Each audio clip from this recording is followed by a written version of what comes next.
Hello दोस्तों, good morning, जोहार। कैसे हैं आप सब? इससे पहले अभी तक आपने B2B news Jharkhand news channel को सब्सक्राइब और लाइक नहीं किया है तो लाइक कर दीजिए। तो चलिए बात करते हैं, आज के तमाम छोटी बड़ी खबरों पर नजर डालते हैं। झारखंड के पूर्व मुख्यमंत्री और सरायकेला के विधायक ने झारखंड सरकार पर निशाना साधा है। दरअसल उन्होंने अखबार की एक खबर को अपने सोशल मीडिया हैंडल एक्स पर साझा किया है। इसके साथ उन्होंने कहा कि आज के अखबार की यह खबर झारखंड सरकार को आईना दिखा रही है। एक ओर सरकार हाईकोर्ट में कहती है कि संथाल परगना में कोई बांग्लादेशी घुसपैठिया नहीं है, वहीं दूसरी ओर इस नजमुल जैसे न जाने कितने लोग यहां आदिवासियों की जमीन पर कब्जा कर रहे हैं, हमारी बहू बेटियों की अस्मत से खिलवाड़ कर रहे हैं। आगे उन्होंने कहा कि वहीं सरकार सिर्फ वोट बैंक की खातिर पूरे मामले को देखते हुए भी अनदेखा कर रही है। पाकुड़ समेत कई विधानसभा सीटों पर हमारा आदिवासी समाज आज अल्पसंख्यक हो चुका है। सरकार बताए कि जब एसपीटी एक्ट की वजह से वहां की जमीनों की खरीद बिक्री ही नहीं हो सकती, तो ये घुसपैठिए किसकी जमीन पर बसे हैं? बांग्लादेशी घुसपैठियों का यह मुद्दा हमारे लिए कोई राजनैतिक या चुनावी नहीं, बल्कि एक सामाजिक मुद्दा है जो आदिवासी समाज के अस्तित्व से जुड़ा है। हम उनके अधिकारों के लिए लड़ते रहे हैं और अब इस संघर्ष को तेज करने का वक्त आ चुका है। अगले महीने से आदिवासी सांवता सुशार अखाड़ा की टीम संथाल परगना समेत विभिन्न जिलों का दौरा करेगी तथा जमीनी स्तर पर घुसपैठ, धर्मांतरण एवं समाज के अन्य मुद्दों पर वृहत आंदोलन खड़ा किया जाएगा। अखबार में बताया गया है कि दुमका केंद्रीय कारा में बंद बांग्लादेशी नागरिक नजमुल हवलदार की सजा 27 फरवरी को पूरी हो रही है। साहिबगंज के एसपी ने पुलिस मुख्यालय को इस बारे में सूचित किया है और बांग्लादेशी दूतावास को जानकारी देने का अनुरोध किया है। नजमुल बांग्लादेश के खुलना जिले के शांतिभंगा गांव का निवासी है, जिसे 24 फरवरी 2023 को साहिबगंज के तालझारी रेलवे स्टेशन से गिरफ्तार किया गया था। उस पर विदेशी अधिनियम के तहत मामला दर्ज हुआ और 16 जून 2024 को 2 साल की सजा और 10,000 रुपये जुर्माना लगाया गया। सजा पूरी होने के बाद उसे बांग्लादेश वापस भेजने की प्रक्रिया शुरू की जाएगी। झारखंड सरकार ने सीएम हेमंत सोरेन के वरीय आप्त सचिव के पद पर सुनील कुमार श्रीवास्तव को नियुक्त किया है। यह आदेश मंत्रिमंडल सचिवालय एवं निगरानी विभाग ने जारी किया है। अधिसूचना के अनुसार सुनील श्रीवास्तव को 1 दिसंबर 2024 से सीएम के वरीय आप्त सचिव के रूप में कार्यभार सौंपा जाएगा। यह नियुक्ति अस्थायी और को टर्मिनस होगी और यह बिना किसी पूर्व सूचना के किसी भी समय समाप्त की जा सकती है। इस नियुक्ति से सुनील श्रीवास्तव को सीएम कार्यालय में महत्वपूर्ण जिम्मेदारियां निभाने का अवसर मिलेगा, जबकि उन्हें समुचित प्रशासनिक कार्यों की निगरानी और योजना बनाने का भी कार्य सौंपा जाएगा। अवैध अफीम खेती के विरुद्ध पलामू पुलिस की कार्रवाई जारी है। जिले के विभिन्न थाना क्षेत्रों में अवैध अफीम पोस्ता की खेती के खिलाफ व्यापक अभियान चलाया गया है। इसी क्रम में छतरपुर थाना क्षेत्र अंतर्गत ग्राम बैरगाय के जंगल में लगभग 4 एकड़ भूमि पर लगी अवैध अफीम की खेती को नष्ट किया गया। दूसरी तरफ पिपराटांड थाना क्षेत्र के गिड़ीकुंदा बॉर्डर पर वन भूमि में लगी 10 कट्ठा अफीम पोस्ता की अवैध खेती को नष्ट किया गया।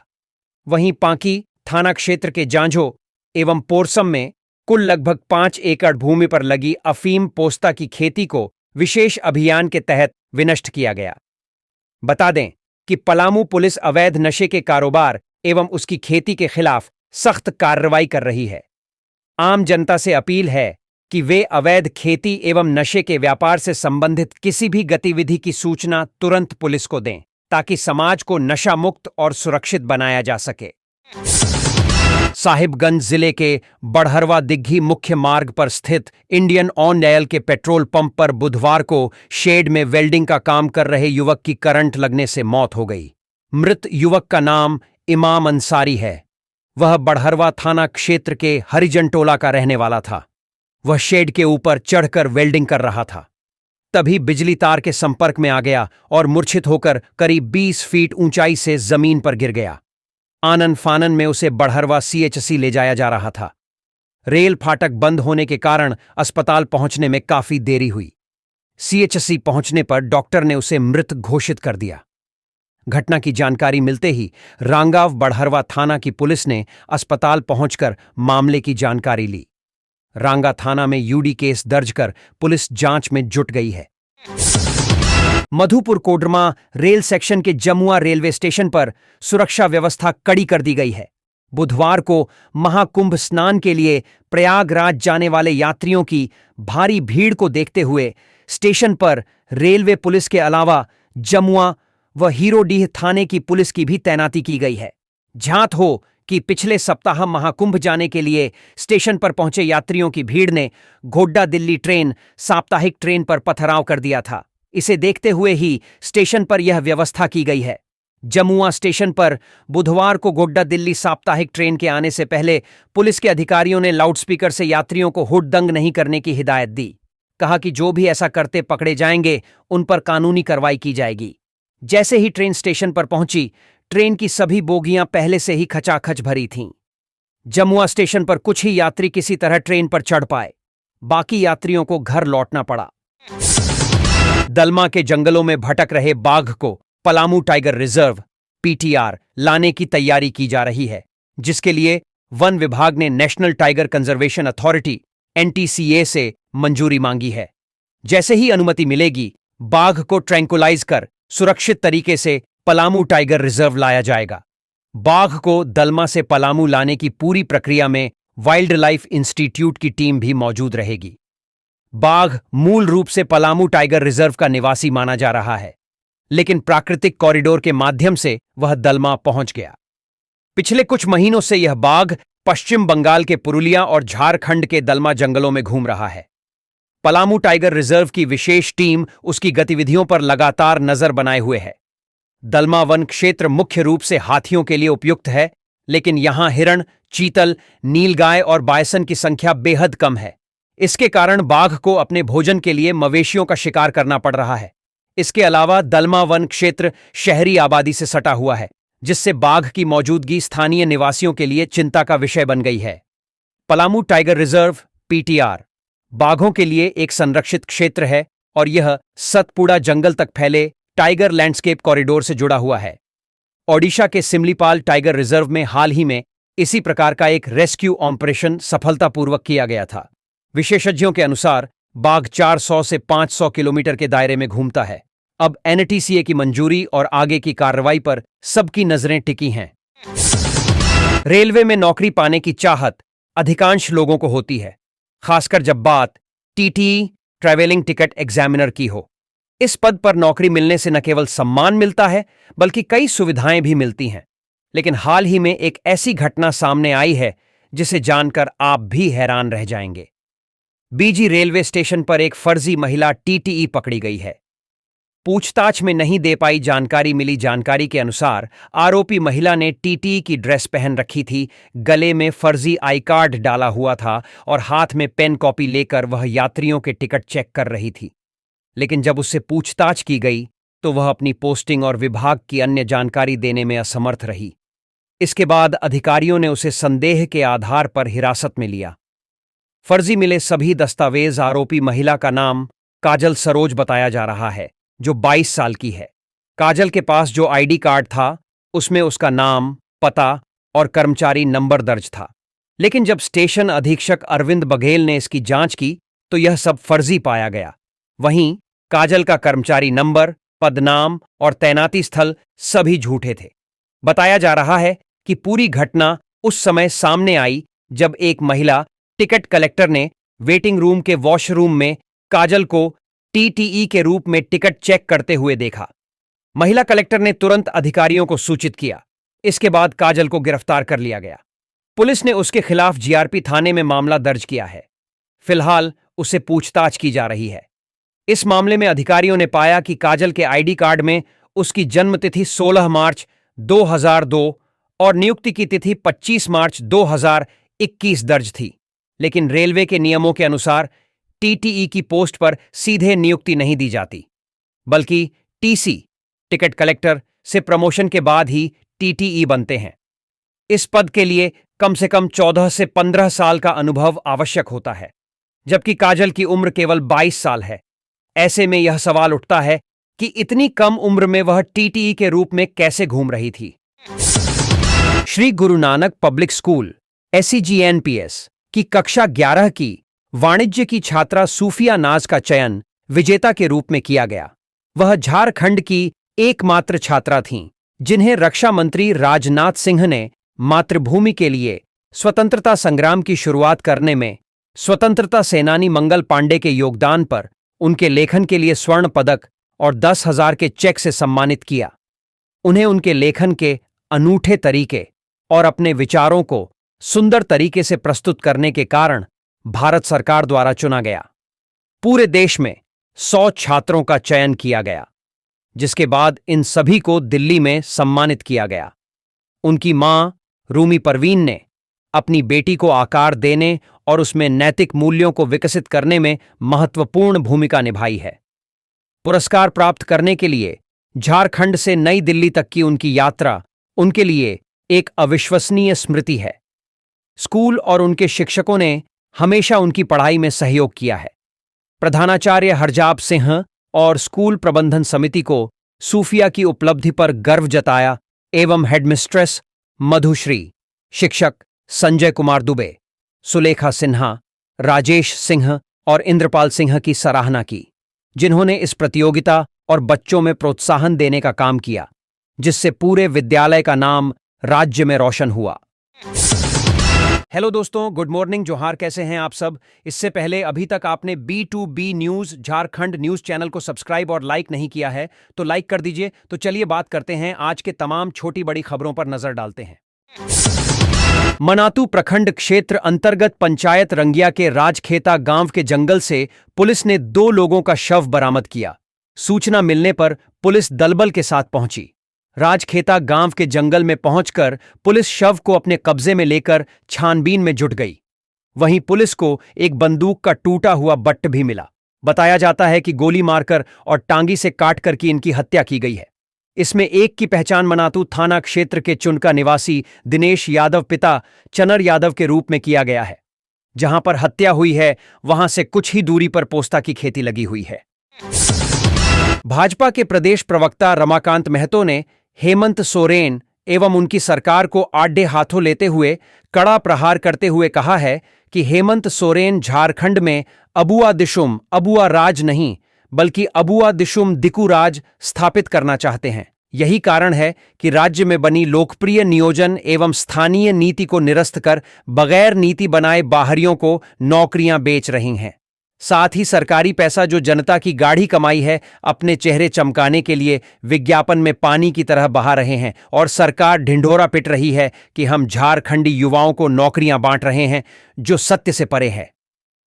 रमाकांत महतो ने कहा कि विगत 5 वर्षों से अब तक के कार्यकाल के बीच JSSC एवं सरकारी संस्थाओं के द्वारा जितने भी नियुक्तियां हुई हैं उनमें से 75% से अधिक अभ्यर्थी झारखंड राज्य के बाहर के हैं। महतो ने कहा कि हेमंत सरकार के द्वारा जितनी भी नियुक्तियां हुई हैं सभी में जमकर धांधली हुई, पेपर लीक हुए, कई मामले विवादों में घिरे। JSSC चेयरमैन ने इस्तीफा दिया, मामला हाईकोर्ट पहुंचा, परंतु सरकार कोर्ट की अवहेलना करने से भी पीछे नहीं रही और नौकरियां बाहरियों को बेचते रहीं। भाजपा प्रवक्ता ने कहा कि शिक्षकों की नियुक्ति हो या लैब टेक्नीशियन की या नगर विकास, आवास विभाग या फिर अन्य विभाग की हों, सरकार संरक्षित धांधलियां हुईं। यहां तक कि JPSSC परीक्षा केंद्र भी अछूता नहीं रहा, खुलकर परीक्षा केंद्र में धांधली हुई। उन्होंने आगे कहा कि मुख्यमंत्री हेमंत सोरेन को चुनौती देते हुए कहा कि हेमंत में यदि हिम्मत हो तो अब तक सरकार ने हजारों की संख्या में नियुक्तियां की है, उसे श्वेत पत्र जारी कर बताना चाहिए कि कितने बाहरी और कितने झारखंडी हैं। रमाकांत महतो ने कहा है कि मुख्यमंत्री हेमंत सोरेन दिकुओं के बीच घिरे हैं और भगवान बिरसा मुंडा, सिद्धू कान्हू, नीलांबर पीतांबर वीर शहीदों के सपनों को नीलाम कर रहे हैं। विनोद बाबू, निर्मल महतो, दिशुम गुरु शिबू सोरेन के विचारों को चकनाचूर कर रहे हैं। महतो ने कहा कि झारखंड के ईमानदार आदिवासी मूलवासी अधिकारियों को सेंटिंग कर बोली लगाकर मालदार पदों पर भ्रष्ट अधिकारियों की पोस्टिंग कर लूटने की खुली छूट दी गई है। हाल ही में भ्रष्टाचार के आरोप में जेल से बाहर निकली ईडी के मन करने के बावजूद पोस्टिंग की गई। ट्रांसफर पोस्टिंग उद्योग बन चुका है। घूसखोरी चरम सीमा पर है। राज्य में भ्रष्टाचार शिष्टाचार बन गया है। मैयाओं के खाते में हर महीने के 11 तारीख को राशि भेजने में सरकार विफल हो चुकी है। हाँफ रही है सरकार। कभी भी वेंटिलेटर पर होगी ये निकम्मी सरकार। पलामू जिले के पाटन स्थित कस्तूरबा गांधी आवासीय विद्यालय में बुधवार को स्कूल की अकाउंटेंट ने फांसी लगाकर आत्महत्या कर ली। मृतका प्रियंका कुमारी ने शिक्षक क्वार्टर में फांसी लगाकर आत्महत्या कर ली। घटना के समय प्रियंका के मोबाइल फोन पर वीडियो कॉल चालू था, जिसे पुलिस ने जब्त कर लिया है। प्रियंका की नियुक्ति इस विद्यालय में मात्र 7 महीने पहले हुई थी। मिली जानकारी के अनुसार प्रियंका की शादी 5 साल पहले कंचन कुमार रजक से हुई थी और वे 3 साल की बेटी की मां थीं। वह मेदिनी नगर में किराए के मकान में रहती थी। बुधवार को प्रियंका सुबह 11 बजे के बाद स्कूल पहुंची और क्वार्टर में चली गई। दोपहर करीब 12 बजे उनके पति ने स्कूल के गार्ड को फोन किया, क्योंकि प्रियंका उनका कॉल रिसीव नहीं कर रही थी। इसके बाद गार्ड ने क्वार्टर का दरवाजा खटखटाया, लेकिन कोई जवाब नहीं मिला। इसके बाद वार्डन सुषमा कुमारी और अन्य शिक्षकों को बुलाया गया। 1 घंटे की कोशिश के बाद मिस्त्री की मदद से खिड़की काटकर अंदर प्रवेश किया गया, जहां प्रियंका को फंदे पर लटका पाया गया। उस समय उनकी सांसें चल रही थीं। उन्हें तुरंत मेदिनी राय मेडिकल कॉलेज अस्पताल ले जाया गया, लेकिन रास्ते में ही उनकी मौत हो गई। पुलिस आत्महत्या के कारणों की जांच कर रही है। गुमला जिले के डुमरी थाना क्षेत्र में एक नाबालिग के साथ दुष्कर्म का मामला सामने आया है। आरोपी लड़की की सहेली का भाई है। पुलिस मामले की छानबीन में जुटी है। थाना प्रभारी अनुज कुमार ने बताया कि इस मामले को लेकर पॉक्सो एक्ट के तहत प्राथमिकी दर्ज कर ली गई है। मामले की जांच की जा रही है। थाना प्रभारी का कहना है कि बच्ची के पिता के आवेदन में कहा गया है कि 13 फरवरी को उनकी बेटी अपनी सहेली के साथ मेला देखने गई थी। शाम को घर नहीं लौटी तो बेटी की सहेली के मोबाइल पर फोन किया, लेकिन कोई जवाब नहीं मिला। इसके बाद अपनी पत्नी के साथ 14 फरवरी को खोजने निकल गए। कुछ दूर गए तो देखा कि बेटी उसकी सहेली की बहन के साथ खड़ी थी। इस दौरान सहेली की बहन ने बताया कि रात हो जाने के कारण इसे अपने साथ रोक लिए थे। हम लोग आज घर वापस भेज देते। पीड़िता के पिता ने बताया कि घर आने के बाद बेटी काफी डरी डरी सी रहने लगी। घर में किसी से ठीक से बात नहीं करती थी। काफी पूछने के बाद बेटी ने 16 फरवरी को बताया कि वह अपनी सहेली के साथ उसके घर में सो रही थी। सहेली रात में उठकर कब चली गई मुझे पता भी नहीं चला। इस बीच उसका भाई मेरे बिस्तर पर आकर सो गया और मेरे साथ गलत हरकत करने लगा। जब मैं विरोध कर चिल्लाने लगी तो मेरा मुंह दबाकर कहने लगा कि दरवाजा में ताला बंद है, तुम चुपचाप शांत रहो, नहीं तो जान से मार देंगे। किसी को कुछ बताने की कोशिश की तो तुम्हारे भाई और पिता को भी जान से मार देंगे। उसने धमकी देकर मेरे साथ दुष्कर्म किया। इस मामले में परिजनों ने आरोपियों के खिलाफ उचित कानूनी कार्रवाई करने की मांग की है। जमशेदपुर में एक दर्दनाक घटना सामने आई है। यहां एक युवती ने और उसके परिवार पर गंभीर आरोप लगाए हैं। आरोप है कि युवती शादी का दबाव बना रही थी, जिससे नाराज होकर प्रेमी और उसके घर वालों ने उसे जला दिया। घटना 11 फरवरी की है। बिष्टुपुर के राम मंदिर के पीछे की बस्ती में रहने वाली युवती अपने प्रेमी सन्नी बाग के घर गई थी। वहां सन्नी, उसके पिता कालू बाग, भाई गोपी बाग और मां ने उसके साथ मारपीट की। आरोप है कि सन्नी ने उस पर पेट्रोल छिड़का और उसकी मां ने आग लगा दी। गंभीर रूप से झुलसी युवती को एमजीएम अस्पताल में भर्ती करवाया गया था, जहां 19 फरवरी की रात उसकी मौत हो गई। युवती की मौत के बाद परिजन और स्थानीय लोग भड़क उठे। गुस्साए लोगों ने सन्नी के भाई गोपी को अस्पताल के पास पकड़ लिया और उसकी पिटाई कर दी। खासतौर पर महिलाओं ने उसे दौड़ा दौड़ा कर मारा। मौके पर मौजूद सुरक्षाकर्मियों ने किसी तरह गोपी को बचाया और पुलिस के हवाले कर दिया। मृतका के पिता ने पुलिस में शिकायत दर्ज करवाई है। उन्होंने बताया कि बेटी ने मरने से पहले सन्नी और उसके परिवार पर पेट्रोल डालकर जलाने का आरोप लगाया था। पुलिस इस मामले की जांच कर रही है और आरोपियों पर कड़ी कार्रवाई करने की तैयारी में है। रीतिकालीन महाकवि भूषण ने मराठा साम्राज्य के संस्थापक और मराठी अस्मिता के सबसे लोकप्रिय प्रतीक छत्रपति शिवाजी की प्रशंसा करते हुए लिखा है, इंद्र जिमिजंभ पर, बाड़ब स्वंभ पर, रावण सदंभ पर, रघुकुल राज हैं, पौन बारिबाह पर, शंभु रतिनाह पर, ज्यों सहस्रबाह पर राम द्विजराज है, दावा ध्रुमदंड पर, चीता मृगझुंड पर, भूषण वितुंड पर जैसे मृगराज हैं, तेज तम अंश पर, कान्ह जिमिकंस पर, त्यों मलिच्छ बंस पर शेर शिवराज है।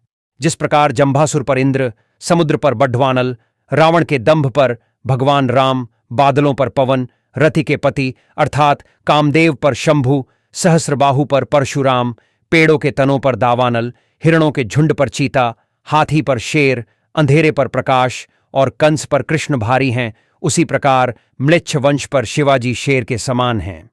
निस्संदेह इन पंक्तियों में महाकवि ने छत्रपति की अपने समय में लोकप्रिय छवि से न्याय करने के लिए अपनी कवि प्रतिभा के इस्तेमाल में कोई कोताही नहीं बरती है। लेकिन समय के साथ शिवाजी जैसी बहुरंगी या इंद्रधनुषी छवि निर्मित हो गई है और आज जिस तरह विभिन्न विचारधाराओं के अनुयायी उस छवि को अपने अनुरूप ढालकर उन्हें अपना बनाने और उनकी स्मृतियों के संरक्षण में लगे हैं, उसके मद्देनजर उनकी तरफ और भी बहुत सी दृष्टियों से देखने की जरूरत महसूस होती है। खासकर इस तथ्य के आईने में कि भारतीय लोकतंत्र के 75 वर्ष बाद भी वे इसके सबसे लोकप्रिय शासकों में से एक बने हुए हैं। विभिन्न विचारधाराओं के लोग अब उन्हें अपनी अपनी भावनाओं और आवश्यकताओं के अनुरूप सिद्ध कर अपनी अपनी तरह से याद करते हैं। कोई उन्हें गौ ब्राह्मण परिपालक और देश का पहला हिंदू हृदय सम्राट बताता है, तो कोई सर्वधर्म संभाव व लोक कल्याण का पैरोकार। हां, मुगल बादशाह औरंगजेब से लंबे अरसे तक चले उनके संघर्ष की बिना पर जब तब उनके मुस्लिम विरोधी रूप को आगे करने की कोशिशें भी की जाती हैं, लेकिन वे बहुत आगे नहीं बढ़ पाती, क्योंकि यह प्रमाणित हो चुका है कि औरंगजेब से उनका संघर्ष दो देशी विदेशी साम्राज्यों का संघर्ष था, धर्मों का नहीं। दरअसल शिवाजी की सेना में भी उनके लिए अपनी जान की बाजी लगा देने वाले दूसरे धर्मों, खासकर इस्लाम के अनेक अनुयायी निर्णायक पदों पर थे। यही नहीं, अपने साम्राज्य की सीमाओं के विस्तार के लिए वे हिंदू धर्म के अनुयायी राजाओं से भी लड़ते रहे। एक बार उनको मुस्लिम विरोधी मानने वाले कुछ लोगों ने महाराष्ट्र में सतारा के पास प्रतापगढ़ में स्थित अफजल खान, जो धोखे से मिलने के लिए बुलाकर उनकी हत्या करना चाहता था और इस कोशिश में उनके बघनखे के वार से खुद मारा गया था, का मकबरा तोड़ना चाहा, तो यह जानकर चकित रह गए कि उस मकबरे को तो स्वयं शिवाजी ने ही बनवाया था। शिवाजी के दादा मालोजीराव भोसले ने शाह शरीफ नाम के सूफी संत के सम्मान में अपने बेटों के नाम शाहजी और शरीफ जी रखे थे और अपनी राजधानी रायगढ़ में अपने महल के पास जब मंदिर बनवाया तो साथ में मस्जिद भी बनवाई थी। जानकारों के अनुसार जब भी शिवाजी किसी राज्य पर आक्रमण करते तो सैनिकों को साफ साफ कह देते थे कि वे किसी भी स्थिति में महिलाओं, बच्चों, धर्मस्थलों व धर्म ग्रंथों को नुकसान न पहुंचाएं। एक बार उनके सैनिक लूट के माल के साथ बसाई के नवाब की खूबसूरत बहू को भी उठा लाए तो उन्होंने पहले अपने सैनिकों की ओर से उससे माफी मांगी, फिर ससम्मान उसके महल वापस पहुंचवा दिया था। यह जानना भी दिलचस्प है कि मराठा साम्राज्य की स्थापना के सिलसिले में कोई 3.5 शताब्दी पहले 6 जून 1674 को उनका राज्याभिषेक हुआ तो उन्हें अपनी जाति के कारण भेदभाव का सामना करना पड़ता था।